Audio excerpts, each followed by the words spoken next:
जय जय स्वामी समर्थ.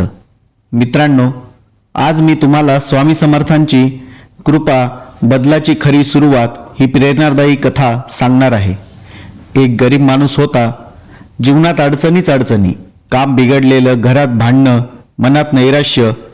तो रोज स्वामी समर्थांच्या दर्शनाला येत असे आणि सांगत असे, स्वामी, माझं काहीच होत नाही, मला मार्ग दाखवा. एक दिवस स्वामी समर्थ त्याच्याकडे शांतपणे पाहून म्हणाले, अरे, तू रोज इथे येतोस, पण तुझे हात रिकामेच असतात. जीवनात मिळवायचं असेल तर हातात कर्माची ताकद हवी. तो माणूस आश्चर्याने विचारतो, स्वामी, मग मी काय करू? स्वामी समर्थ हसले आणि म्हणाले, जिथे तू कमजोर आहेस तिथे प्रयत्न कर. तू चालशील तर मी धावेन, तू धावशील तर मी तुझ्यासाठी दार उघडेन. त्या दिवसापासून त्या माणसाच्या आयुष्यात बदल सुरू झाला. तो रोज मेहनत करू लागला. अडचणींना घाबरणं सोडलं. जिथे जिथे तो अपयशी होत होता तिथे तिथे त्याने पुन्हा सुरुवात केली. काही महिन्यातच त्याचे काम वाढले, घरातील परिस्थिती बदलली आणि त्याच्या चेहऱ्यावर पुन्हा आनंद आला.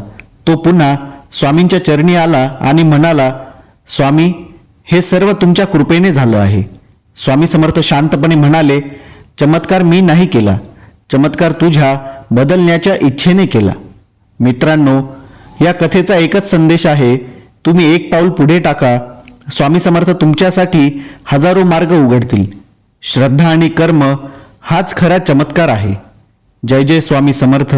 श्री स्वामी समर्थ.